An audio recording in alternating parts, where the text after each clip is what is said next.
예전에 대출 영업사원으로 있었을 때 어떤 고객님께 이런 말을 들었어요. 왜 이렇게 열심히 저를 망가뜨리세요? 라고 하더라고.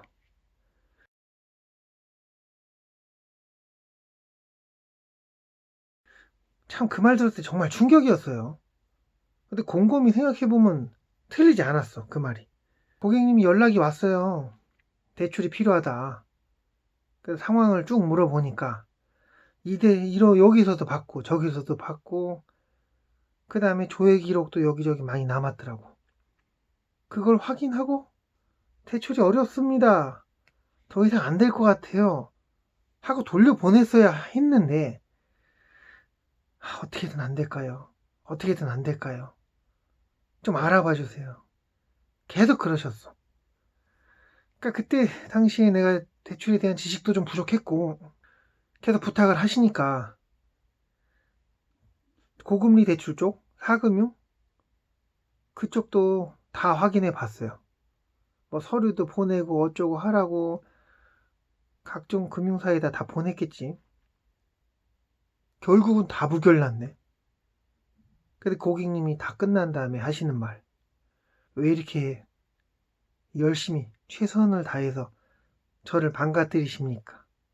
이러셨어요. 나름 돈이 필요하다고 해서 이렇게 저렇게 알아봐 드렸는데 그 말을 들으니까 기분이 나쁠 법도 했는데 그냥 내가 뭐 하고 있나, 나 뭐 하고 있냐, 이런 생각이 들더라고요. 한탄 자존감이 무너지는 그런 기분이 들었어요.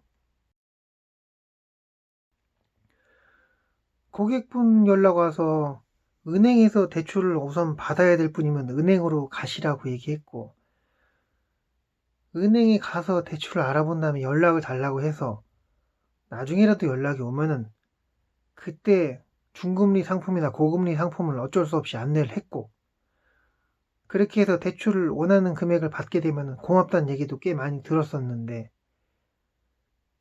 어느 날 왜 이렇게 나를 망가뜨리십니까? 정중하게 말씀하시는 고객님 얘기 들으니까 내가 이 일을 해야 되나 말아야 되나 그런 생각이 들더라고요. 그런 고민을 하게 됐어요. 뭐 좀 지나서 그 일을 바로 그만두진 않았어요. 목구멍이 포도청이니까 먹고 살아야 될 거 아니에요. 뭐 블로그에 글도 쓰고 해서 문의도 오고 대출도 일어나고, 그래서 대출 회사에서 여기 수당이라든가 월급이 나왔죠. 근데 이 대출 영업사원은 딜레마에 빠질 수가 있어요. 어떤 경우냐면은 대출 회사에서 수당을 주는 구조이기 때문에 대부분 다 프리랜서예요. 프리랜서. 수당으로 먹고 살아요. 근데 대출 회사에서 수당을 주겠지. 대출이 나갔으니까. 근데 이 수익 구조가 어쩔 수 없이 고금리로 나간 대출, 거기서 수당이 많이 나와요.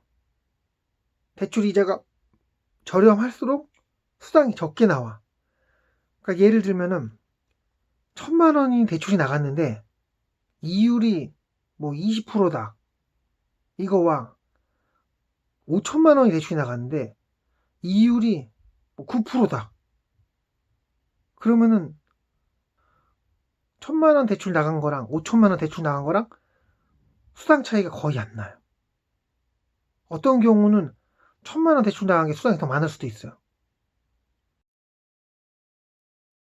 대출 영업사원 입장에서는 어떻게 했어? 이번 달 너무 실적도 안 나오고 돈도 못 벌었어. 근데 고객님 문의를 띡 주셨네? 봤을 때 이분 은행 가셔도 대출이 조금 나와.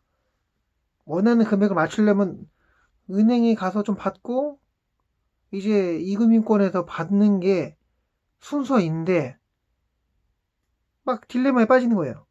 가조에 해보니까 대출 한도랑 금리가 나왔어요. 근데 고객이 원하는 금액이야. 그거 그냥 해주고 끝내도 돼. 돈 나도 벌고 먹고 살아야 될 거 아니야. 그렇게 할 수밖에 없지 않게 됐나. 목구멍이 포도청이고 내가 소속돼 있는 대출 회사에서 대출 한도나 금리 나온 거 대출 해준 게 사실 무슨 죄는 아니거든요. 무슨 문제가 있는 것도 아니고 법적으로 문제가 있는 것도 아니고 어떻게 보면 자기 양심에 대한 내용인데 그러니까 은행 갔다 오라는 말을 용기 있게 하기가 너무 어려운 거야. 그런데다가 가뭄에 콩나듯 고객 문의 오다가 어쩌다가 한번 가승이 났어. 근데 그걸 갖다가 은행을 먼저 다녀오시라? 그렇게 말할 수 있는 사람이 몇이나 있을까? 계속 그런 딜레마에 빠질 수밖에 없을 거예요. 뭐 요즘 대출 상황은 시스템이 어떤지 모르겠어요. 뭐 앱으로도 대출 확인을 해볼 수 있고 가능 여부를 파악할 수 있다고 하는데 예전처럼 뭐 영업사원이 여기저기 알아봐주는 시스템이랑 달라졌을지 모르겠으나 아직까지 대출 영업사원으로 있다고 한다면은 다른 직업을 서서히 준비하시는 게 어떤가.